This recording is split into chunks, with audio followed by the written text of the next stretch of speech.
Hello दोस्तों, आप सभी का आपके अपने यूट्यूब चैनल अरुणिता वॉइस में स्वागत है। उम्मीद करते हैं आप लोग अच्छे होंगे। तो आज हम एक लव स्टोरी सुनाने वाले हैं, तो इस कहानी के अंत तक बने रहिए।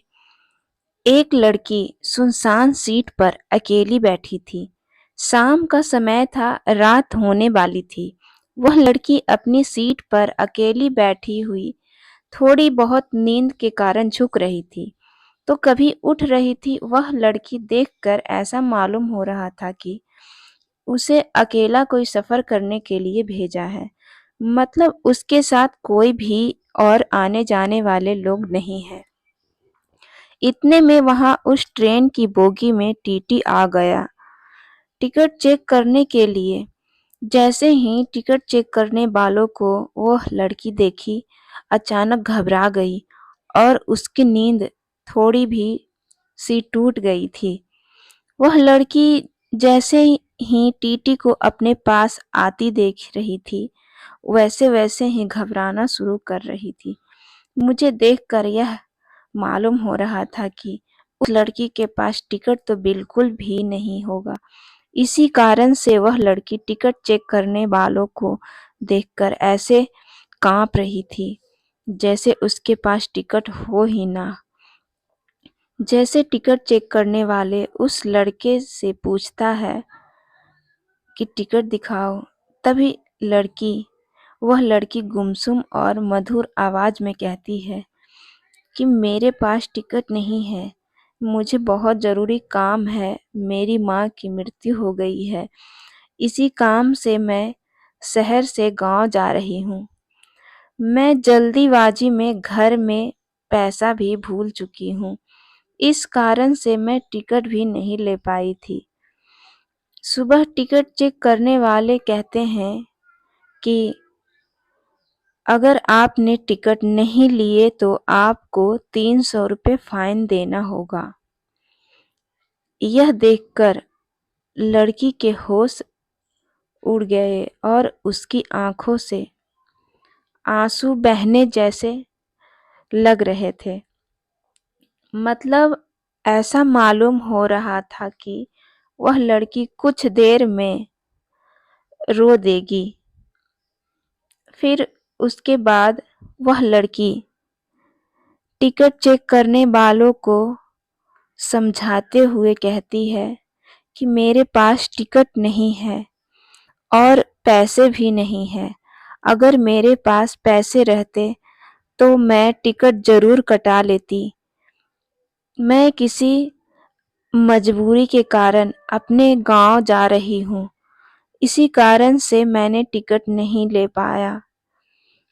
उसे बहुत किसी तरह से टिकट चेक करने वाले को समझाकर वह लड़की भेज देती है।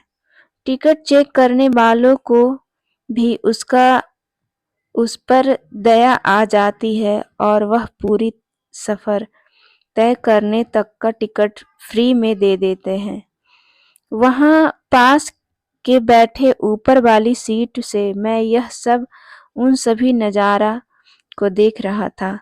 तब मैंने उस लड़की को देखा, तो वह लड़की सोने ही वाली थी और अपना चादर उठाकर सोने के लिए अपने शरीर पर ओढ़ ली थी। थोड़ी देर बीत जाने के बाद उस लड़की को शायद नींद नहीं आ रही थी। फिर मैंने नीचे उतरा वॉशरूम जाने के लिए, तो उस लड़की से मैंने पूछ ही लिया था। मैंने उस लड़की से पूछा था कि क्या आपके पास बिल्कुल भी पैसे नहीं हैं?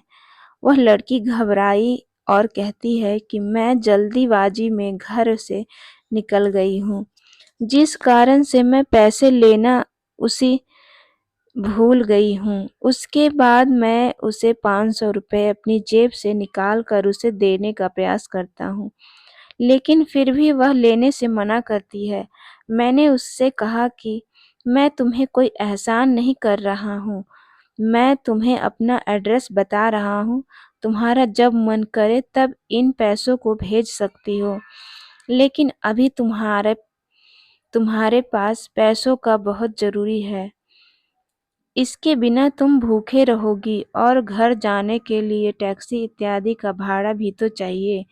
इतना सुनते ही और मेरे मनाने के बाद वह लड़की पैसे ले लेती है और कहती है कि मैं घर जाकर पैसे का इंतजाम करके आपको उन पैसों को भेज दूंगी। उस लड़की उसके बाद लड़की सो जाती है। लड़की का सफ़र सुबह में 2 बजे पूरा हो जाता है और लड़की उस ट्रेन से उतर जाती है। उसके बाद जब मैं नींद से जागा तो देखा कि वह लड़की अपनी सीट पर उपलब्ध नहीं है। फिर मैंने उस लड़की को ज़्यादा याद नहीं किया और अपने काम से काम रखा और मैं सो गया था। घर पहुंचकर उस दिन कुछ दिन बीत जाने के बाद करीब-करीब 1 साल बीत जाने के बाद मैंने जिस पते पर पैसे भेजने के लिए एड्रेस दिया था उस पर एक चिट्ठी आती है। वह चिट्ठी उसी लड़की के द्वारा भेजी गई थी जिसमें लड़की चिट्ठी में लिखती है कि मेरे प्यारे हमसफ़र और मेरे अजनबी हमसफ़र, आपके ही कारण मेरा सफ़र सुहाना हुआ था। अब मैं आपका कर्ज उतारना चाहती हूँ, लेकिन पैसे भेजकर मैं आपका कर्ज नहीं उतार सकती। ऐसे में मेरी ख्वाहिश है कि मैं आपसे एक बार मिलकर आपका शुक्रिया अदा करूँ। साथ ही साथ उसे चिट्ठी पर नीचे मिलने के जगह के बारे में तथा समय के बारे में भी बताया गया था। यह देखकर मुझे रहा नहीं गया था। मैं उस दिन का इंतज़ार करने लगता हूँ जिस दिन यह वक्त आएगा और मैं उस अजनबी लड़की से मिल पाऊँगा। आपको बता दें कि वह अजनबी लड़की मुझसे मिलने के लिए इतना बेकरार क्यों थी, मुझे भी नहीं पता था, लेकिन जब से मैंने उसकी मदद की थी, मैं हमेशा सोचता रहता था कि वह लड़की भूल तो नहीं गई है, मेरा शुक्रिया अदा भी करना नहीं जानती है। उसके बाद मैं उसी दिन उसी समय पर इस समय की व्याख्या उसने अपनी चिट्ठी में की थी। जब मैं उस स्थान पर पहुंचा तो देखा कि वह लड़की पहले से ही उसी स्थान पर मौजूद है। जब मैंने उनसे पूछा कि आप बहुत पहले आ चुके थे क्या?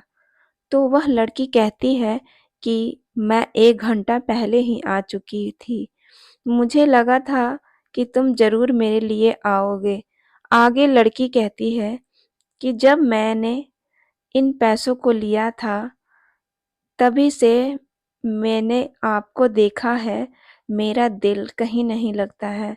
मेरे जज़्बात और मेरी जवानी हमेशा आपको ही याद करती रहती है, क्योंकि मैंने उस रात जब आप सो गए थे, तो मैं आपके चेहरे की तरफ देखकर बहुत ज़्यादा खुश हो रही थी। मैं आपसे अपने प्यार का इज़हार करने के लिए आई हूँ। अगर आपको कोई आपत्ति नहीं है तो आप मेरा प्यार स्वीकार कर सकते हैं। मैं पूरी ज़िंदगी आपके साथ गुज़ारने के लिए तैयार हूँ। साथ ही साथ मैंने अपने माता-पिता से आज्ञा लेकर आई हूँ और आपके बारे में बताकर भी आई हूँ।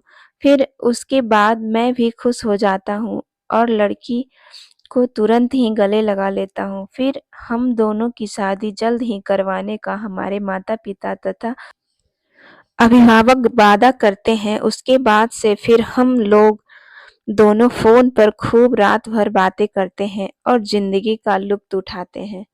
तो दोस्तों, उम्मीद करते हैं आप लोगों को यह लव स्टोरी पसंद आई होगी। तो ज़्यादा से ज़्यादा हमारे चैनल को सब्सक्राइब करें और घंटी के बटन को दबाना ना भूलें। तो मिलते हैं अगले स्टोरी में, तब तक के लिए नमस्कार।